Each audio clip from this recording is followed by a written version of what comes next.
जैसे आप सब जानते हैं आज हमारा देश, न कि हमारा देश बल्कि पूरा विश्व कोरोना के इस महामारी के दौर से गुजर रहा है। हमें नहीं मालूम कि कल हमारे जीवन में क्या होगा, पर आशा और विश्वास ने हमें जिंदा रखा है और हमें पूरी विश्वास है कि हम इस बीमारी से बहुत जल्द निजात पा जाएंगे। पर इस बीमारी ने हमारे देश के अंदर छुपी हुई कई सारी बीमारियों को एक्सपोज कर दिया है। एक बीमारी की वजह से हमें ये पता चला कि हमारे देश में कितनी सारी बीमारियां थी जिसके बारे में हमें शंका थी, पर हमेशा वो अदृश्य रहता था, दिखाई नहीं देता। हमें महसूस होता था कि हाँ, यहाँ पे कुछ कमियां हैं, यहाँ पे हमारे सिस्टम में कमियां हैं, यहाँ पे हमारी लोकतांत्रिक मूल्य की हत्या होती है, यहाँ पे मानवीय और नैतिक मूल्य की हत्या होती है, पर वो हमें कभी हमारे सामने कभी प्रत्यक्ष नहीं आया। पर कोरोना की इस महामारी ने, कोरोना की बीमारी ने उन सारी बीमारियों को हमारे सामने ला खड़ा कर दिया। और वो बीमारी है गंदी राजनीति, भ्रष्ट राजनीति, कुप्रबंधन, अनैतिक आचरण, मानवता की सारी सीमाएं को उल्लंघना के साथ साथ लोकतांत्रिक मूल्यों की हत्या। ऐसी कई सारी बातें हैं जो आज हमारे सामने आकर खड़ा हो गई। अब हमको ये तय करना है कि क्या इस बोझ को, इस बीमारी को इस बीमारी के साथ हमें आगे बढ़ना है या कोरोना की बीमारी के साथ इस बीमारी को भी थ्रो करना है, यानी कि भगाना है। ये आत्मचिंतन के साथ, ये आत्मचिंतन का समय है, खुद को परखने का समय है। आपदा आपत्ति अवसर भी लाती है। अब ये हमारे लिए एक अवसर है कि हम अपने जीवन की शुरुआत एक नए ढंग से करें। महामारी, कोरोना महामारी, कोविड-19, कोविड वायरस डिसीज 2019, इसका नाम है कोविड-19। ये एक महामारी है, बीमारी है, हाँ, पर ये चला जाएगा। आज से 100 साल पहले भी ये बीमारी आया था, एक महामारी, पर वो चला गया। लेकिन एक सुनामी है, और सुनामी की खासियत ये होती है कि वो अपने साथ बहुत सारी चीजों को उजाड़ करके ले जाती है, पर जाती जरूर है। कोरोना भी जाएगा, पर हमें नहीं मालूम कि हमको बख्शेगा कि हमको भी सांस लेके जाएगा। लेकिन ये विश्वास है कि बीमारी एक न एक दिन इस दुनिया से जरूर जाए। पर हमारे देश में जो व्याप्त बीमारी है उसका हम क्या करें? इस भ्रष्ट व्यवस्था क्या करें? ये गंदी राजनीति क्या करें जो दिनों दिन हमारे जीवन में हावी हो रहा है? आज हमें सोचने पर मजबूर कर दिया है कि क्या वास्तव में हम आजाद हैं? कहने को तो हम अपने आप को विश्व गुरु बनाने जा रहे हैं, पर क्या आपको लगता है कि विश्व गुरु की ऐसी कोई छवि, ऐसी कोई चरित्र हमारे अंदर है? ऐसा आपको लगता है? हम विश्व गुरु बनने जा रहे थे, लेकिन आज अपनी जान, अपनी माल, अपने वजूद को बचाने के लिए दुनिया के सामने हम यूं पहन की कटोरा लेकर बैठे हैं कि भैया हमको दो घुट ऑक्सीजन दे दो। फिर हम किस बुनियाद पर कहते हैं कि हम अपने आप को विश्व गुरु के रूप में प्रेजेंट करने वाले हैं? ये खोखली बातें हैं। आज हमारा खुद का, आज हमारा हर नागरिक का आजादी खतरे में। आज आपको चिंतन करना है कि वास्तव में आप आजाद हैं, आपकी आजादी की रक्षा आप स्वयं कर पा रहे हैं? मुझे नहीं लगता, क्योंकि राजनीति ने, इस देश की भ्रष्ट राजनीति ने पूरी हमारी व्यवस्था पर अपना एकाधिकार, कब्जा बना लिया। हर किसी को सत्ता चाहिए। आपने देखा जब देश कोरोना की महामारी के दौर से गुजर रहा था, लोग 2 घुट जीवन के लिए, 2 घुट ऑक्सीजन के लिए मर रहे थे, तो लोग सत्ता के लिए हवा कर। एक बीमारी और एक नारी ने पूरे सिस्टम को एक्सपोज कर दिया। सब पता नहीं क्या हो गया लोगों को, कुर्सी चाहिए। ऐसा लग रहा है जैसे कुर्सी बिना उनका जीवन व्यर्थ है। आई नो बेटा, यू आर ए पॉलिटिशियन, आप राजनीतिक हैं, लेकिन आप एक इंसान भी हैं, आप एक देश के नागरिक हैं।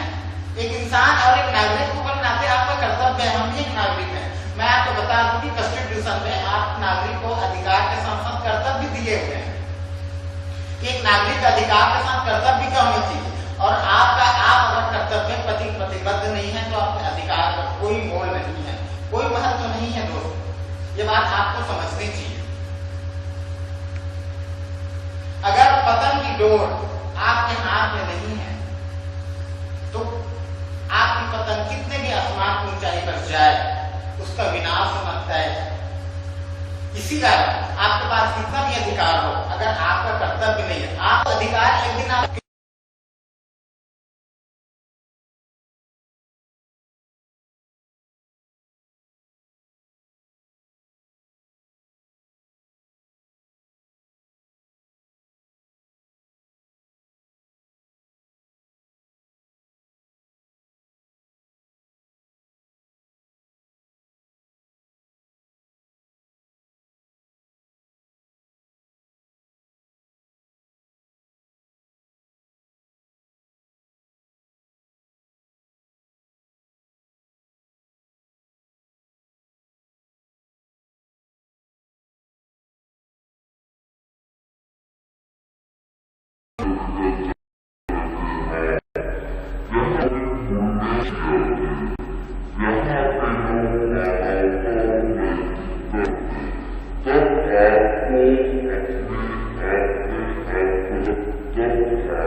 आपको नहीं लगता कि देश की राजनीतिक पार्टियां या देश की राजनीति हर नागरिकों के खून में मानो एक धारा की तरह बढ़ रही है। Everyone want to become a politician.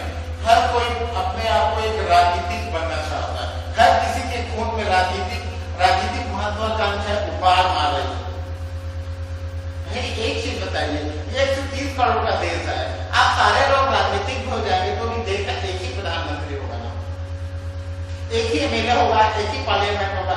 जहां पे जितनी ज्यादा प्रतिस्पर्धा होती है वहां पे सर्वोत्तम को चुनाव होता है। ये बात सच है। प्रतिस्पर्धा होनी चाहिए, पर प्रतिस्पर्धा अच्छों के बीच होनी चाहिए। उत्तम के बीच सर्वोत्तम का चुनाव करना हमारे लिए सर्वोपरि जीवन। आपको क्या लगता है? आपको आज ऐसा लगता है कि कोई अंगूठा छाप आदमी आज जाके मिनिस्टर बन जाता है? Who doesn't know what is the constitution?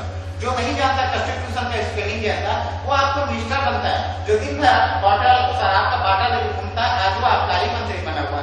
आप उनसे जस्टिस की उनके अपने कर्तव्य के प्रति निर्वहन सही होगा, इसकी आप कल्पना कैसे कर सकते हैं?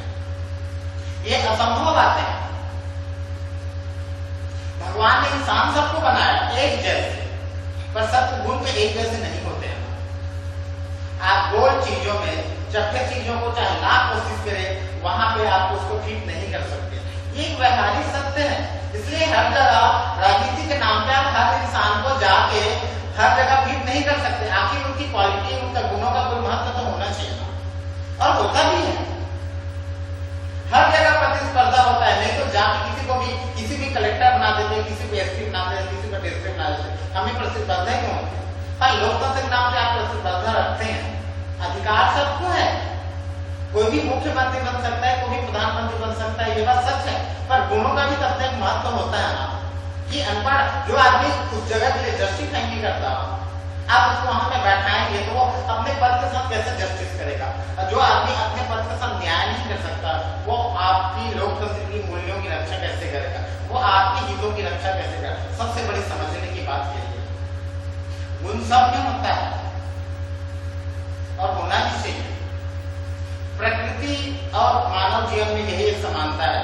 प्रकृति में विभिन्नता होती है तो मानव जीवन में भी होता है। गुण सब में होता है। गुण को पहचानने की जरूरत होती है।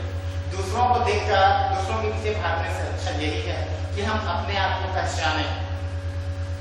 जिस तरह इस देश में आज की राजनीति चल रही है, गंदी राजनीति, वो हमारे पूर्वजों की समर्पण बलिदान पर एक कलंक बन गया है। ये एक सच्ची बात है। आप कल्पना कीजिए कि क्या इस देश की आजादी की लड़ाई इसलिए लड़ी गई थी? ये समझने की जरूरत है। कि किस तरह से हमें अपनी गौरव, हमें अपने विश्वसनीय, हमें अपनी अविस्मरणीय इतिहास को सहेज कर रखना है, हमें अपनी धरोहरों को सहेज कर रखना है। केवल भौतिक चीजों के लिए ही हमको आजादी चाहिए था, चंद भौतिक चीजों के लिए हमको आजादी चाहिए था, तो वो तो हम अंग्रेज भी दे सकते थे। अंग्रेजों को हम बोल सकते थे भाई हमको 2 टाइम का खाना दे दीजिए, कुछ चीजें हमारी जरूरत है उसको पूरी कर दीजिए, और आप हमारे देश में जी भर कर राज कीजिए, हम आपको जाने के लिए बिल्कुल नहीं कहेंगे। आजाद देखें वो गद्दार थे पर वो काम के प्रति वफादार थे। आज भी ताजमहल जिस स्थिति में बना हुआ था आज भी वो जीवित है। दिल्ली का लाल किला आज भी वैसी है, हावड़ा का ब्रिज आज भी अपनी जगह वैसे ही शोभा बनाया, बल्कि वो हमारे देश की शान बन गई, जबकि वो अंग्रेजों को देना। आज हमारे देश की शान है ताजमहल, लाल किला, जबकि वो अंग्रेजों और मुगलों की देना। इस देश में रेलगाड़ी का चलन अंग्रेजों के जमाने का, वो आज भी हमको बहुत ऐसी चीजें दे के गए हैं जो हमारे लिए यादगार है और जिसके लिए हम प्राउड भी महसूस करते हैं, पर फिर भी वो हमारे पूजनीय नहीं है, क्योंकि हालांकि वो काम के प्रति वफादार थे पर वो हमारे गद्दार थे। आज देखिए एक मुख्यमंत्री एक बांध का उद्घाटन करने जाता है, आधा ब्रिज पहुंचते ही उसको फोन आता है, सर आप मत आइए, क्यों क्या हुआ? बांध टूट गया है। लोकार्पण के पहले बांध टूट जाती है और 400 साल पुरानी इमारत आज भी खड़ी है, क्योंकि वो काम के प्रति वफादार थे। आज हम देश के प्रति वफादार है लेकिन काम के प्रति गद्दार है, इसमें कोई दो मत नहीं। ऐसी अनेकों घटनाएं हुई। पिछले टाइम यूपी में हुआ, वो एक शमशान में वो छज्जा बनाया गया था, 2 महीना भी नहीं हुआ था, और वो जिस दिन लोग वहां पे इकट्ठे हुए थे वो छज्जा नीचे गिर गया और 20 से 22 लोगों की मौत हो गई। बताओ, जो दूसरों की आत्मा को शांति देने गए थे वो खुद ही एक मृत आत्मा बन गया। पता चला कि वहां पे केवल रेत और मिट्टी का ही छज्जा बनाया गया था, न उसमें बालू था, रेत था, ना कोई मिट्टी थी, ना कोई सीमेंट था, ना कोई लोहे की राड थी। बताओ, आम आदमी के जीवन से खेलना तो मानो हमारे देश की एक परंपरा बन गई है। पता नहीं हमको क्या हो गया, और कारण ये है कि हमारी खामोशी, हमारी बेवकूफी ही है उनको एक महान बनाने का अवसर प्रदान करती है। वो महान नहीं है क्योंकि उनके पास महानता का कोई सर्टिफिकेट नहीं है, महानता जैसी कोई चीज नहीं है। हमारी बेवकूफी उनको महान बनाती है, क्योंकि हमारे अंदर सच को बोलने की अब हिम्मत नहीं है। हमने इस भ्रष्ट राजनीति के सामने समर्पण कर दिया अपने आप को, उनकी चरणों में हमने आपको रख दिया। हमने ये मान लिया है कि ये चीजें सुधरने वाली नहीं है, तो हमने सोच लिया है कि जब कोई चीज सुधरने वाली नहीं है तो क्यों ना हम उसका हिस्सा बन जाए, और हम ये आज उस भ्रष्ट राजनीति का हिस्सा बन चुके हैं। ये कहने में मुझे कोई संकोच नहीं है, पर आप इससे अपनी देश की विश्वसनीयता को संजोकर नहीं रख सकते। ये अपमान है उन हमारे पूर्वजों का जिन्होंने इस देश की आजादी की इतनी कुर्बानियां दी, जिन्होंने बिना स्वार्थ के काम किया।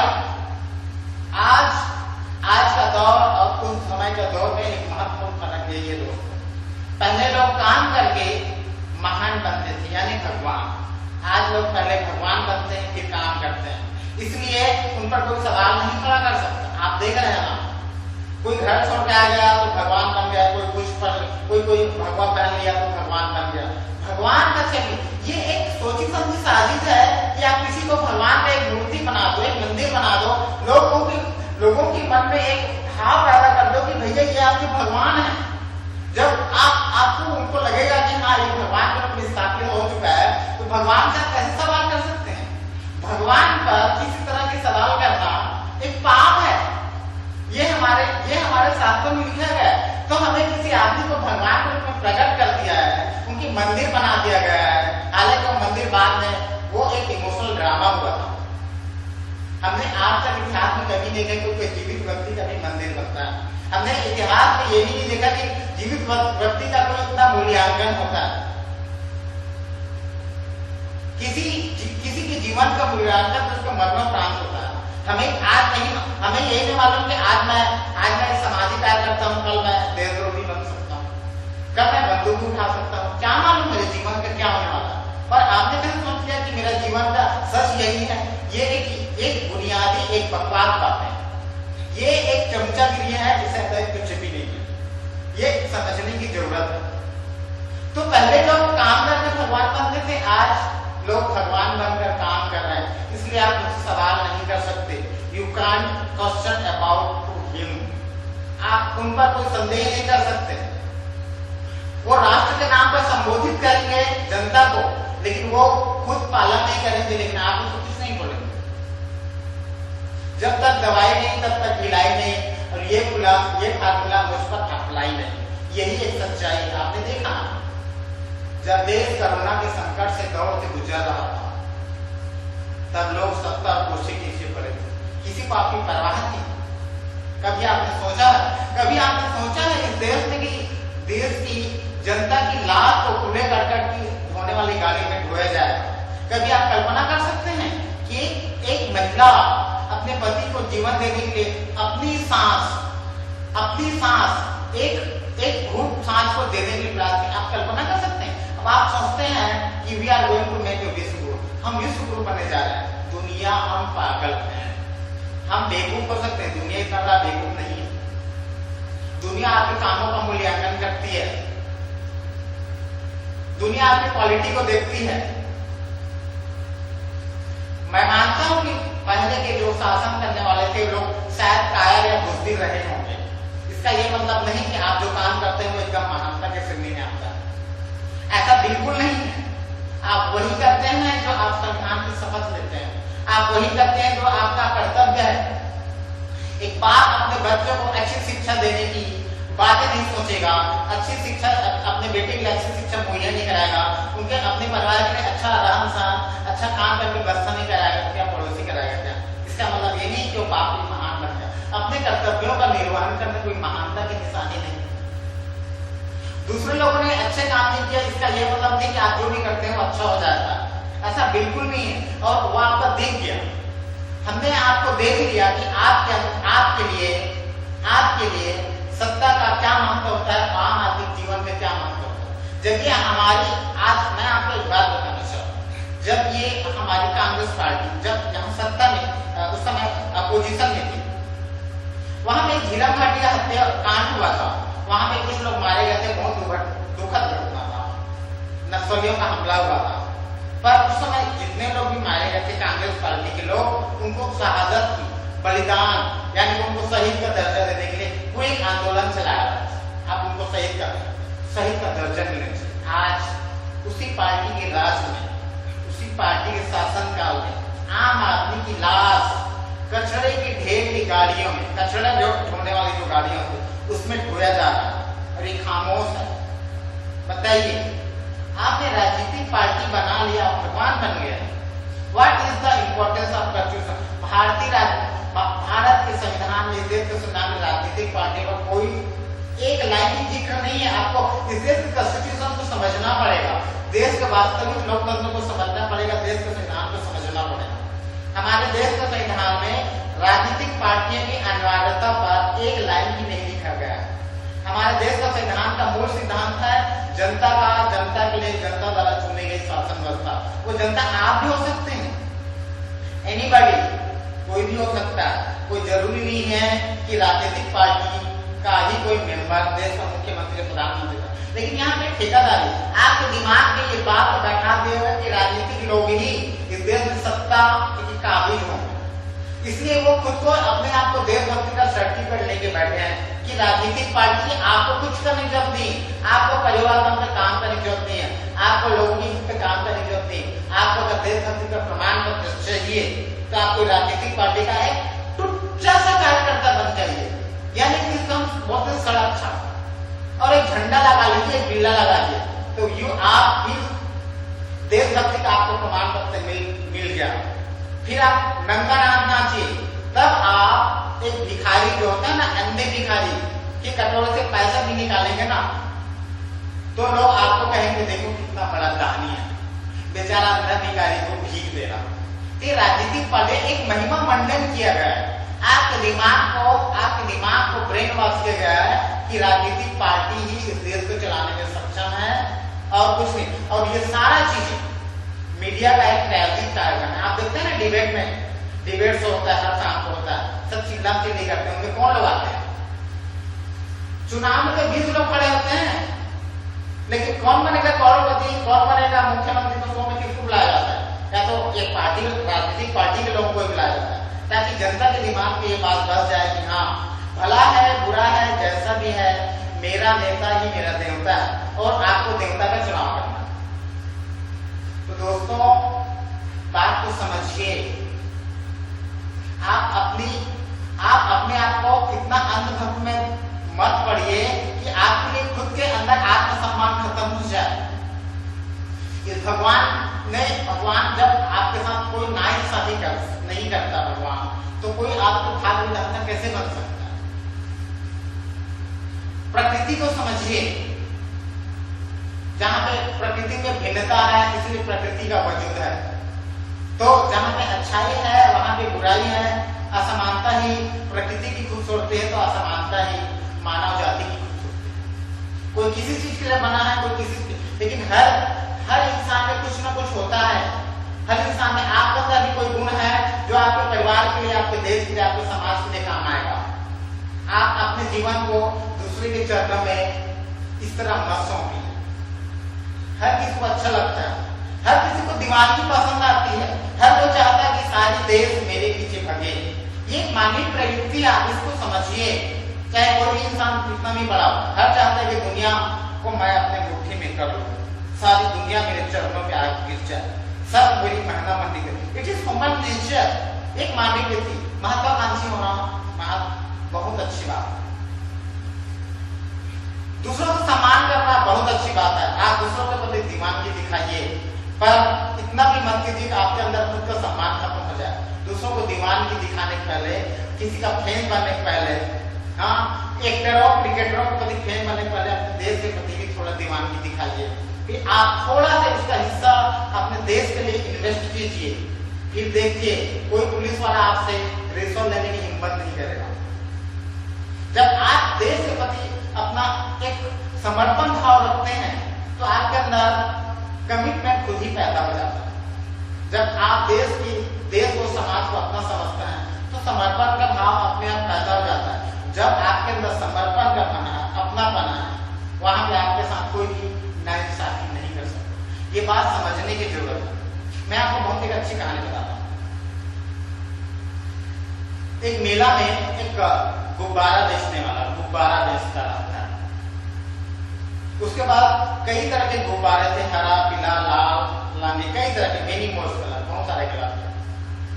जब भी उसका बिक्री कम होता था वो गुब्बारे, एक गुब्बारा का में उड़ा आसमान की ओर। बच्चे को देखते थे, अपने मम्मी पापा को उसको खरीदने के लिए जिद करते थे।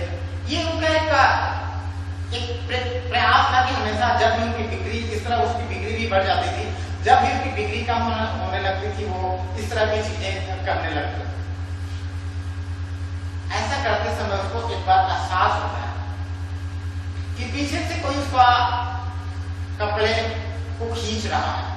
वो पलट कर देखता है तो एक छोटा सा बच्चा उसके सामने खड़ा था, बड़ी मासूम सा। उसने मासूमियत से उस गुब्बारे वाले को बोला, अंकल अगर आप काले रंग का गुब्बारा आसमान में छोड़ेंगे तो वो भी क्या इस तरह उड़ने लगेगा। उस बच्चे की मासूम वाली सवाल ने गुब्बारे वाले के दिल को भा गया। उसने उसके गालों पर हाथ फेरते हुए बड़ी साजिशत से बोला, बेटा ये जो गुब्बारा होता है वो रंग की वजह से नहीं, बल्कि इसके अंदर जो गैस होता है, जो हीलियम गैस होता है, उसकी वजह से होता है। कहने का मतलब ये है कि आपके अंदर ही कुछ है, हमारे अंदर भी कुछ है जो इस देश के लिए, समाज के लिए काम आ सकता है। इसलिए अंधभक्ति छोड़िए।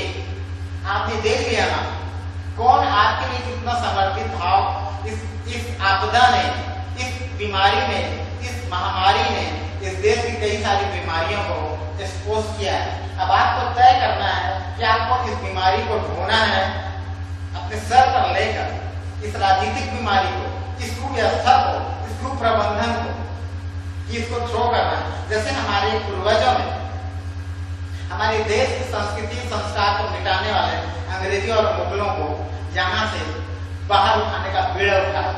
इसके लिए उन्होंने कभी कई तरह की कुर्बानियां दी, व्यक्तिगत हित से परे।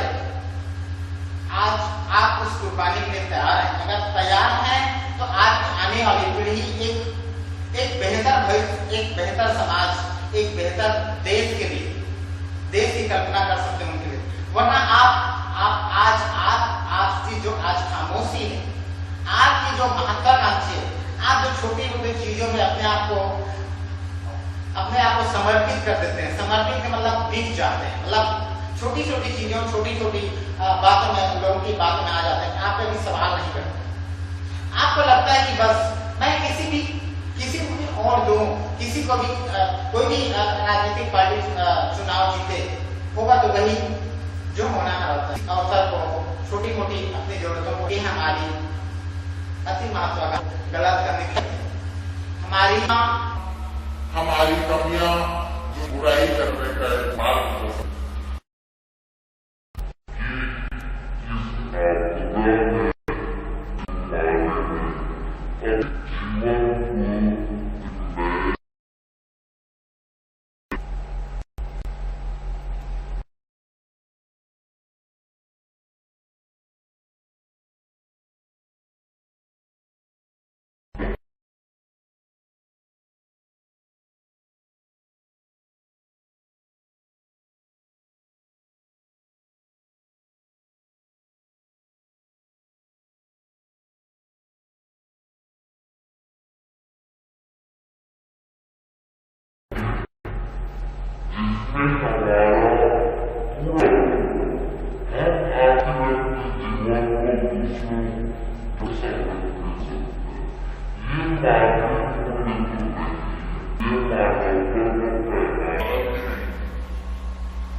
जहां पर उनको कुर्बानियां की जरूरत थी, जब उन्हें अपने आप की कुर्बानी की जरूरत थी, तो आपको उन्होंने कुर्बानी के बजाय अपनी व्यक्तिगत हितों को सामने रख के काम किया। ये बात आपको सोचने की जरूरत है। उसने साबित कर दिया, आज देश की राजनीतिक पार्टी ने साबित कर दिया कि मैंने आपको बिजली दिया, मैंने आपको पानी दिया, मैंने आपको ये 370 दिया, मैंने आपको राम मंदिर दिया, मैंने सब कुछ दिया। और ये इसलिए हुआ क्योंकि मेरे पास सत्ता है, मेरे पास कुर्सी है। ये जो कुछ किया मैंने कुर्सी के सत्ता के बल पर किया। इसलिए मैं कुर्सी के लिए आम आदमी के जीवन को खतरे में डाल सकता हूं, लेकिन आम आदमी के लिए मैं कुर्सी को गंवाने का खतरा मोल नहीं ले सकता। ये एक क्लियर संदेश है। इस संदेश को समझने की जरूरत है कि आप जिनको अपना अन्नदाता सब कुछ मानते हैं रियल में, उनके लिए आपके जीवन का मोल क्या है। भावनाओं में मत बनिए। ये देश बहुत बड़ा है, ये देश का इतिहास बहुत विश्वास। वो लोग जो किसी को चुनौती देते थे, आपको पता है ना, जिनके सुप्रीम कोर्ट ऑफ इंडिया ने प्रदूषण के बढ़ते स्तर को देखते हुए त्योहारों के अवसर पर पटाखा फोड़ने पर प्रतिबंध लगाया। पर एक पार्टी के लोग क्या कहता था ना, सुप्रीम कोर्ट और हाई कोर्ट के सामने दरवाजे पर जाकर पटाखा फोड़े थे। भाई आप कौन होते हैं रोकने वाले? हमारे लिए आपका ही सब, आपकी क्या हैसियत है जो हमको रोक सकते? आज प्रकृति ने उनको ललकारा प्रकृति ने उनको चुनौती दिया है, कहाँ है वो? कहाँ है वो लोग जो प्रकृति को चुनौती दे रहे थे, जो सुप्रीम कोर्ट ऑफ इंडिया का चिढ़ा रहे थे, देखिए आप हमारा नहीं कर सकते, आज कहाँ है वो? अपनी व्यक्तिगत महत्वाकांक्षा को पूर्ति के लोगों को इमोशनल ब्लैकमेल करने के लिए किस हद तक गिरेगा आपको पता भी है। और ये ऐसी चीजें आप कब तक बर्दाश्त करेंगे? सवाल आपका है। आज चिंता की जरूरत है आपको अपनी वजूद, अपनी प्रतिबद्धता, अपनी देश और समाज के प्रति आपको अपनी स्थिति करने की जरूरत है। राजनीति हो रही देश, जब इस देश में 800 साल मुगलों ने राज किया, देश चला था, 200 साल अंग्रेजों ने राज किया, तभी चला था, आज भी चलेगा। राजनीतिक पार्टी और देश चलेगा, बस आपको अपनी भूमिका निश्चित करनी है। देश की व्यवस्था को समझ, देश के संवैधानिक मूल्यों को समझनी है। और देश का संविधान ये स्पष्ट करता है इस देश का कोई भी नागरिक देश के सर्वोच्च पद पर आसीन हो सकता है। उसके लिए किसी राजनीति का चेहरा बनना जरूरी है। आप अपने समुदाय से, अपने लोगों से अच्छे लोगों का चुनाव नहीं कर सकते। आप बताइए, देश, ये समाज इतना भ्रष्ट है कि समाज में अच्छे लोग हैं।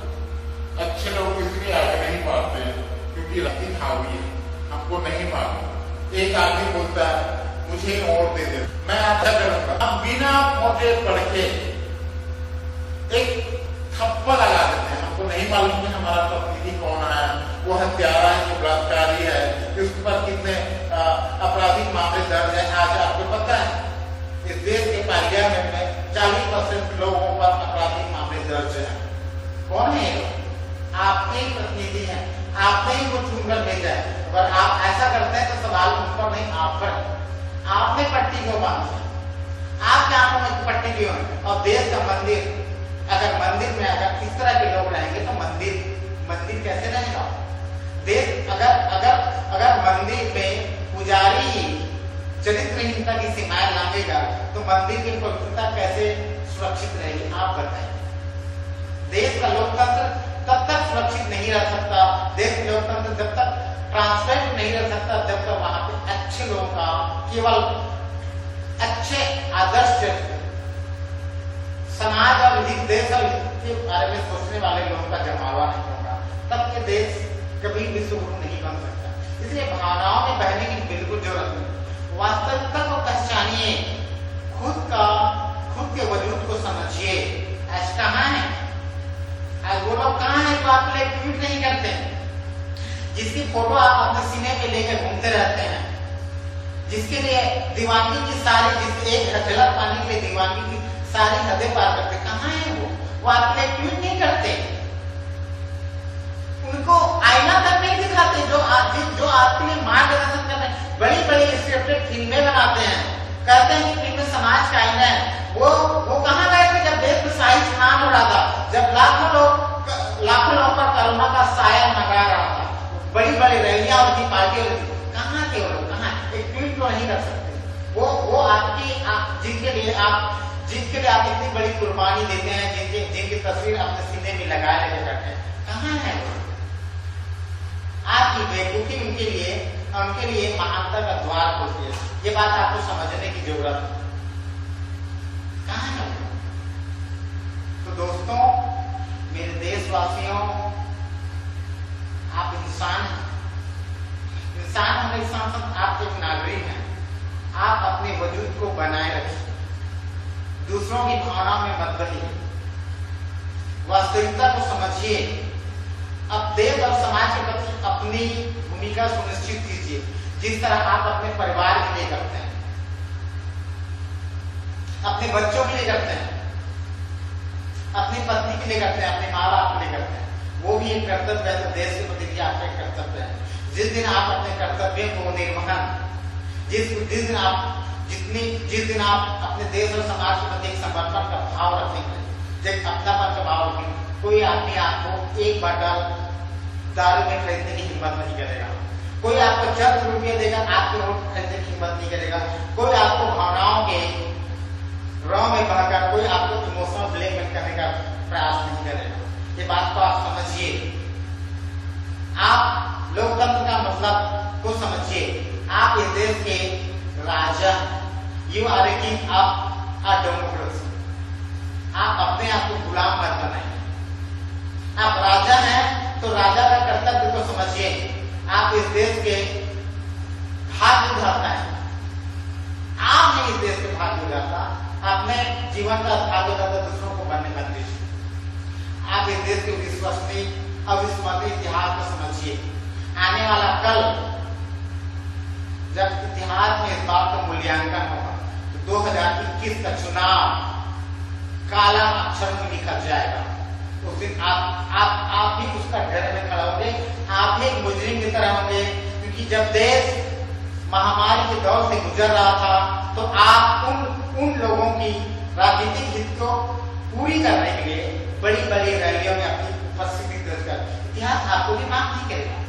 You are a part of a crime. आप उस क्राइम के बहुत बड़े हिस्सेदार हैं। उनको कुर्सी से मिल जाएगी, उनको वो सब चीजें मिल जाएगी। अब आपको क्या मिल रहा है? कचरों को ढेर, 2 बूंद की सांसें नहीं मिल रही है। ये आप देखिए, अपनी व्यवस्था को देखिए, कैसे आप अपने को विश्व गुरु बनाएंगे? क्या मुंह लेके जाएंगे? कैसे क्या जवाब देंगे अपनी आने वाली पीढ़ियों का? इस बात को समझने की जरूरत है। अपनी गंभीरता को समझिए, अपनी जिम्मेदारी को समझिए। मैं आपको जाते जाते एक कहानी बताना चाहता हूँ।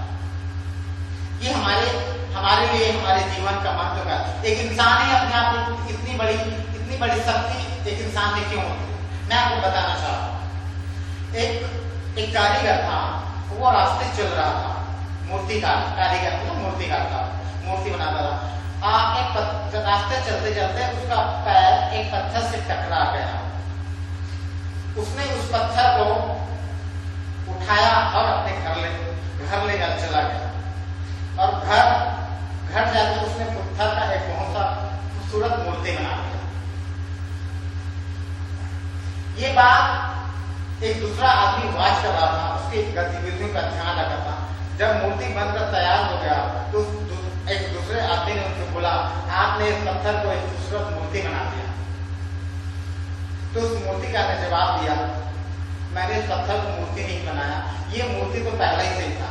मैंने इस मूर्ति में जो अपद्रव्य था, जो इस मूर्ति की शोभा में जो अलंकार डाले थे, मैंने उन चीजों को अलग कर दिया। मूर्ति अपने आप तैयार हो गया।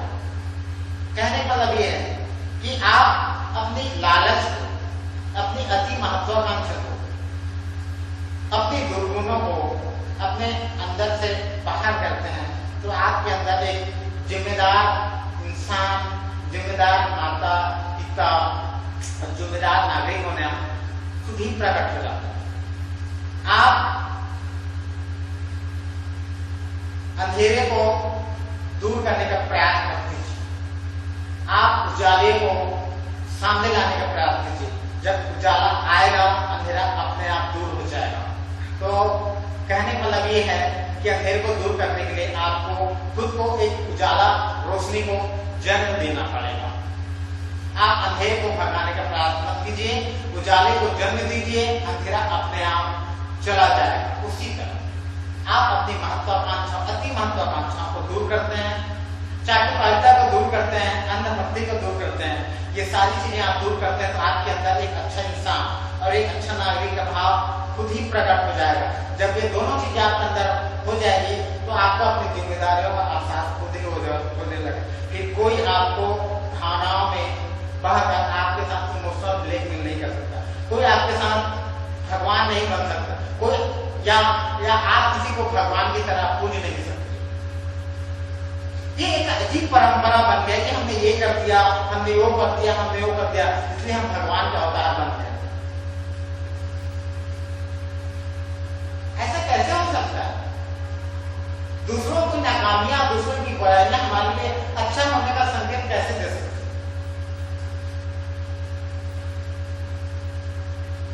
हम अपने कर्तव्यों का ज्ञान करते हैं। महानता की अपनी बहुत बड़ी परिभाषा होती है।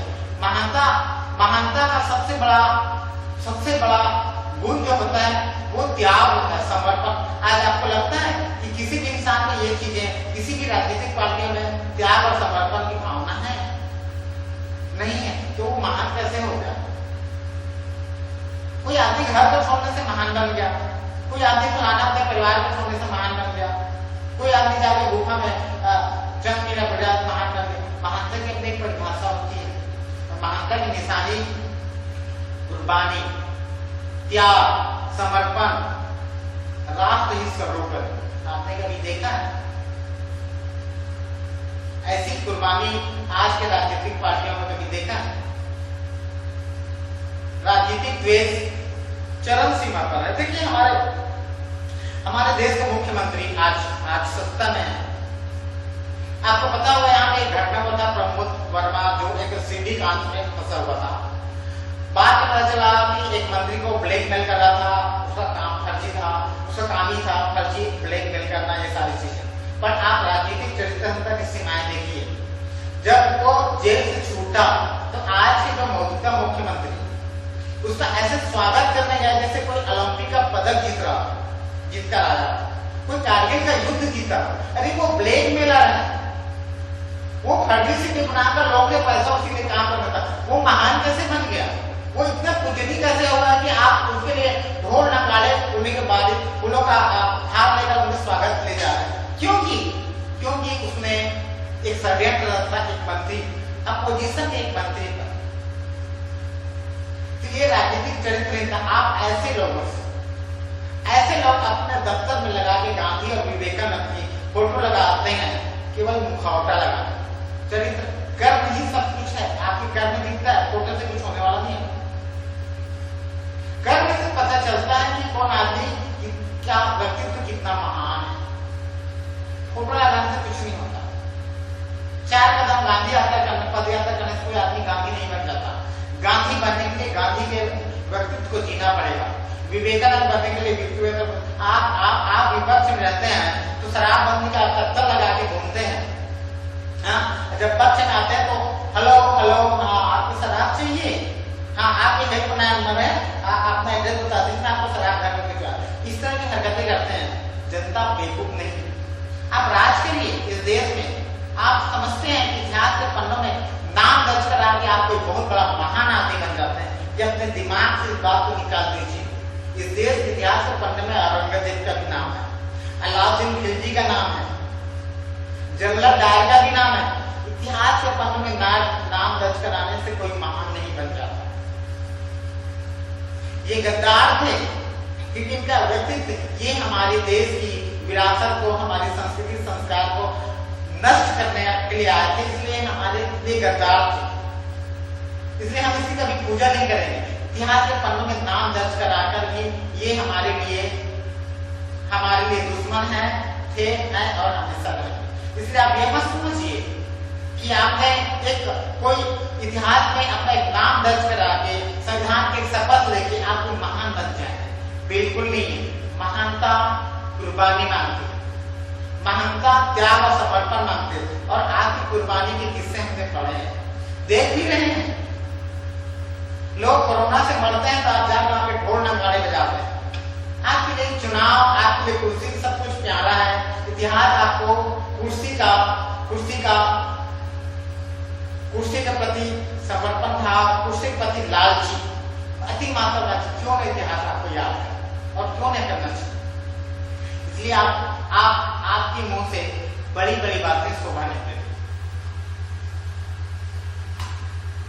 आप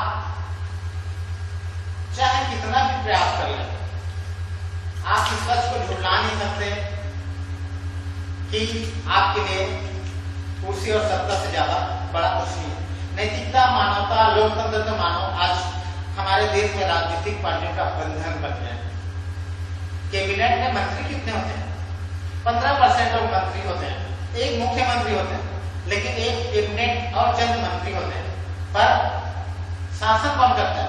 पूरा पार्टी, मुख्यमंत्री से लेकर सड़क छाप के कार्यकर्ता सारे सरकार के हिस्से हैं। They are part of a government.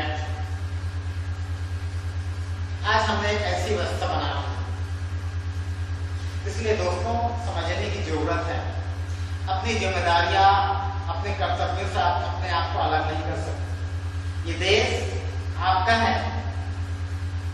देश को विश्व गुरु बनाना है तो आपको विश्व गुरु बनने लायक एक चरित्र प्रस्तुत करना पड़ेगा। अपने व्यक्तित्व को, अपनी महानता को का प्रदर्शन करना पड़ेगा। केवल विश्व गुरु मुंह करने से कोई आदमी विश्व गुरु नहीं बन जाता। आग में आग लग गई, आग लग गई, आग लग गई चिल्लाने से आग बुझती नहीं। आग में पानी डाला तब आग बुझती। विश्व गुरु का ऑपरेट लगा के विश्व गुरु नहीं बन सकता। और आपने दिखा भी दिया और हमने देख भी लिया, दुनिया ने भी देख लिया कि भारत आज हमारी आलोचना होती है। जब देश महामारी के दौर से गुजर रहा था, यहाँ की राजनीतिक पार्टियां कुर्सी के लिए, सत्ता के लिए, अपनी व्यक्तिगत महत्ताओं को पूरी करने के लिए अपनी साम दंड अपना रहे। आपका चाहे चाहे तो केवल अपनी कुर्सी बनाते हैं, कभी क्या नहीं आता, क्या राजनीति पर ये कौन सा राजनीति? जनक तो हर काम आता है। पता नहीं आपको आप ये आपको चाहते आज सारी क्योंकि कभी आपकी नीति सही है।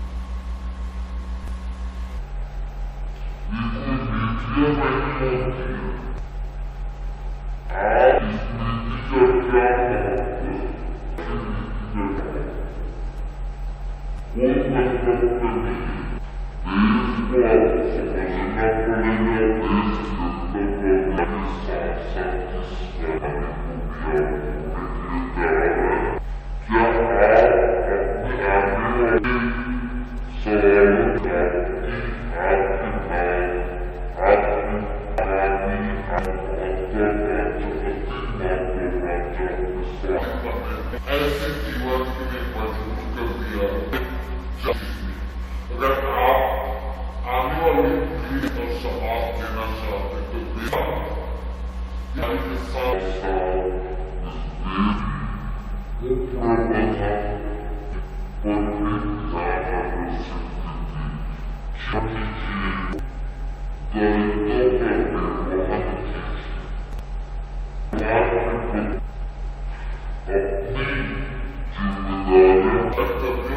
एक सच्चे और अच्छे नागरिक देश के पूर्वज ने जो कुर्बानियां दी, लड़ाई में महान देश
आपके लिए मानवीय, नैतिक और लोकतांत्रिक मूल्य पर कोई महत्व है कि नहीं है? क्या आपको आजादी पसंद है कि नहीं है? क्या आप आने वाली पीढ़ी को एक आजाद देश देना चाहते हैं या भ्रष्ट राजनीति के दलदल में जैसे आज आप पूरी तरह गिर चुके हैं, वैसा देश और समाज आप आने वाली पीढ़ियों को देना चाहते हैं? यह अब आपको तय करना है। कोरोना है, आज है, कल चला भी जाए, हो सकता है हम तो इसके साथ चले जाएं, पर अगर कोरोना चला गया, बीमारी महामारी तो चली जाएगी।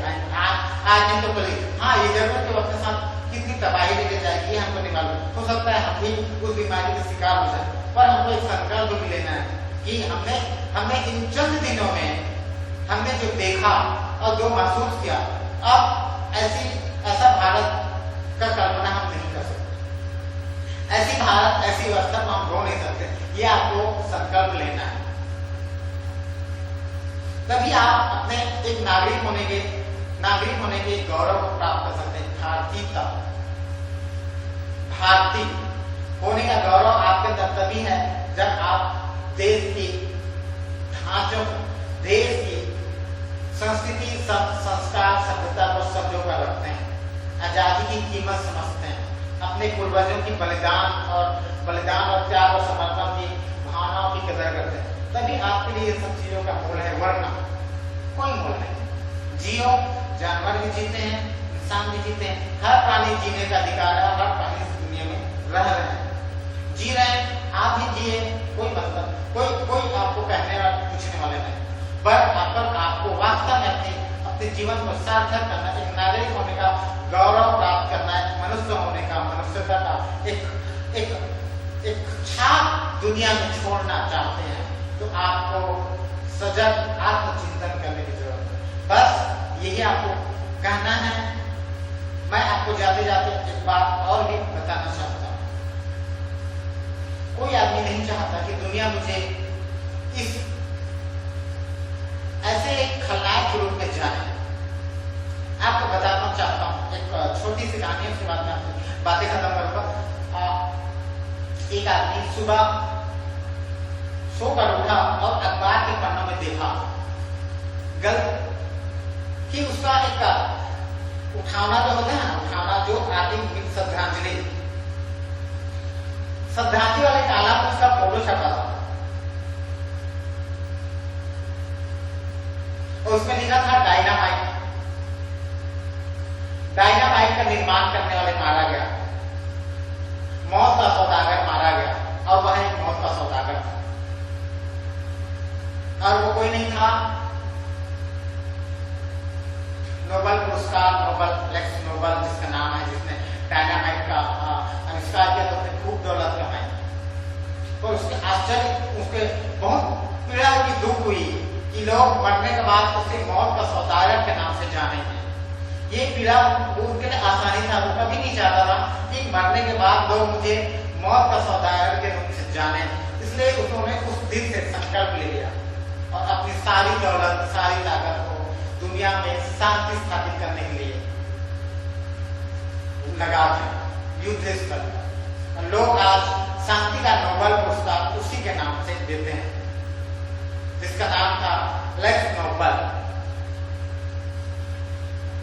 तो कोई भी नहीं चाहता, और किसी को भी ये भी नहीं चाहना चाहिए कि हम दुनिया से जाएं तो हमारी आने वाली पीढ़ी हमें एक सम्मान के साथ, हमारा नाम के साथ एक सम्मानजनक शब्द हो। लोग मरने का भी हम हमारी यादों को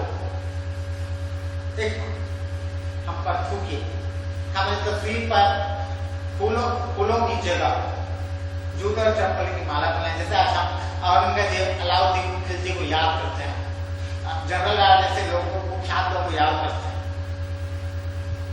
कोई भी नहीं चाहता। अगर आप भी ऐसा नहीं चाहते तो आने वाली पीढ़ी आपको एक ऐसी व्यवस्था का दोषी माने जिससे आप शिकार थे, जिसको आपने सहजता से स्वीकार कर लिया है। तो इस कोरोना महामारी बीमारी के साथ आज संकल्प लें कि आप इस देश से इस भ्रष्ट राजनीतिक बीमारी को भी दूर करेंगे। एक अच्छा समाज, एक अच्छा देश, एक अच्छा लोकतांत्रिक व्यवस्था का सुचारू रूप से संचालन के लिए अपना 100% देंगे। आपके अंदर त्याग और समर्पण की भावना जैसे आपकी दिमाग की औरों की प्रति होती है, वही दिमाग की आप थोड़ा हिस्सा आपको अपने देश और समाज के लिए भी रखनी होगी। तब आप कोई ब्लैकमेल नहीं कर सकेगा, कोई आपको खरीद नहीं सकेगा, कोई आपकी भावनाओं के साथ खेल नहीं सकते, कोई न आपकी मत को, आपकी जो वोट है, जो आपका सबसे बड़ा कॉन्स्टिट्यूशनल अधिकार है, वो आपसे कोई आपकी भावनाओं में या खरीदने का साहस नहीं करेगा। आप जब तक आप नहीं लिखेंगे, अपने मस्तिष्क में नहीं लिखेंगे कि मैं बिकाऊ नहीं हूं, तब तक कोई आपको खरीदने का प्रयास नहीं करेगा। आप इस बात को समझिए। आपने अगर अभी तो आपने लिख दिया कि मैं बिकाऊ हूँ, इसलिए लोग आपको खरीदने के लिए बोली लगा। जब आपके अंदर एक आत्मसम्मान की भावना आ जाएगी, आपके अंदर एक समर्पण की भावना आ जाएगी, आपके अंदर एक कमिटमेंट लाइफ होगा, कमिटेड प्रतिबद्धता होगी, तो कोई भी आपको खरीदने का, आपकी भावनाओं के साथ खेलने का प्रयास नहीं करेगा। उस दिन कर्म सब करते हैं, आपको भी करना है, आपको भी करना है। हमारे संविधान में काम की कोई व्याख्या बड़ा और छोटे रूप में नहीं की गई है, लेकिन ऐसा होता है, आप भी जानते हैं ऐसा होता है। हमारे देश में कुछ चीजें ऐसी हैं जहां एक देशभक्ति का ठेकेदारी, एक्टिंग करना, क्रिकेटिंग करना, गाना गाना, राजनीति करना, ये एक चंद कुछ कैटेगरी है जहां पे देशभक्ति की झलक दिखाई देती है। बाकी जो इन कैटेगरी से बिलोंग नहीं करता, they are a common people, वो सब लोग समान आम लोग हैं। ये हमारे मस्तिष्क में ब्रेन में डाल दिया गया है कि अब आप अच्छे खेल नहीं सकते, आप अच्छे गा नहीं सकते, आप अच्छे राजनीतिक नहीं हैं, आप अच्छे कोई दूसरी चीज नहीं कर सकते। आप एक आम आदमी, तो आम आदमी को अब आम आदमी है इसलिए आप देशभक्ति के लायक कोई काम नहीं कर सकते। देशभक्ति की कैटेगरीज हैं, हमारे दिमाग में इस बात को डाल दिया है कि आप ये सब चीज नहीं है तो आपके अंदर देशभक्ति भावना नहीं है, और हम भी सच को स्वीकारते हैं कि हम अच्छा गा नहीं सकते, अच्छा खेल नहीं सकते, अच्छा ये नहीं कर सकते, अच्छा नहीं कर सकते, हम कैसे देशभक्त हो सकते हैं? इसलिए हम अपनी सारा जीवन दो वक्त की रोटी में गुजार देते हैं। परिवार को अपनी सोच की इतनी दायरा को इतना छोटा कर लेते हैं कि हमको लगता ही नहीं कि हम एक अच्छे देश और एक अच्छे समाज की निर्माण में हम अपना योगदान दे ही सकते हैं। ये हमारे दिमाग में भर दिया गया है, और हम इस यथार्थ अर्थ में बेबुनियाद सच को सच मानते हैं। इसलिए हमारे मन में खुद ही अपना मन में भाव पैदा हुआ कि नहीं, हम एक आम इंसान है, इसलिए हमारे अंदर देशभक्ति की भावना नहीं है, जबकि ऐसा नहीं है। एक नाली साफ करने वाला भी देशभक्त होता है, बशर्ते वो अपने काम को पूरी लगन में ईमानदारी से करे, और एक प्रधानमंत्री भी देशभक्त होता है। ऐसा कुछ भी नहीं है। जो देश और समाज के लिए जमीनी स्तर पर काम करता है, हर इंसान देशभक्त होता है और होना चाहिए।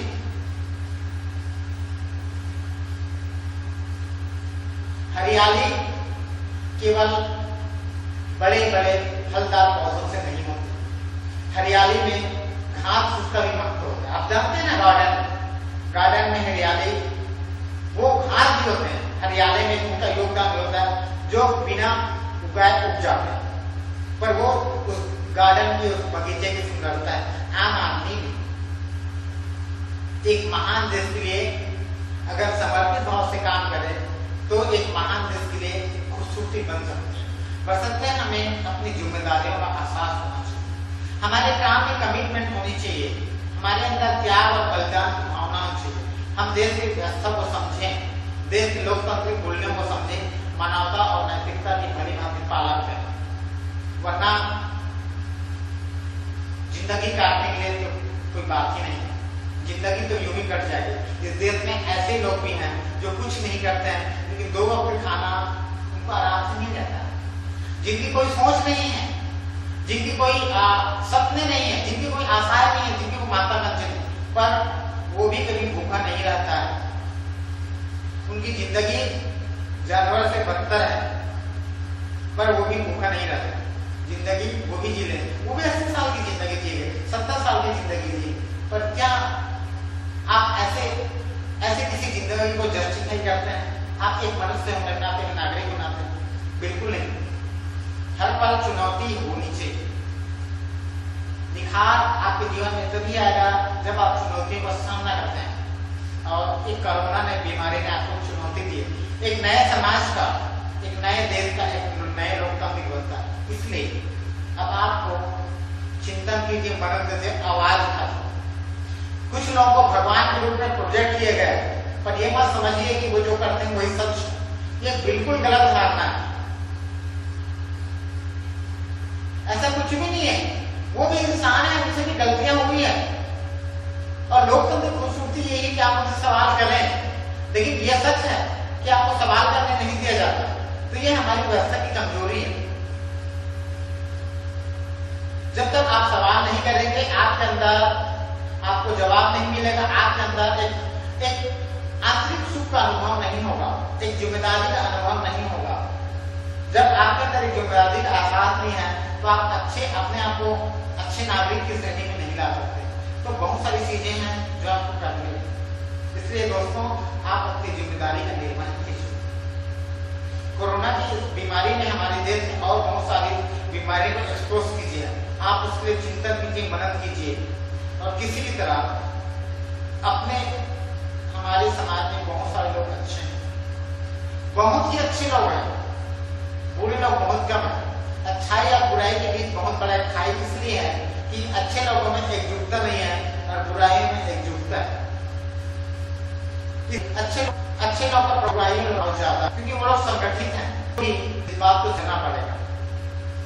पूरी है धर्म देश की व्यवस्था को संभालने मानव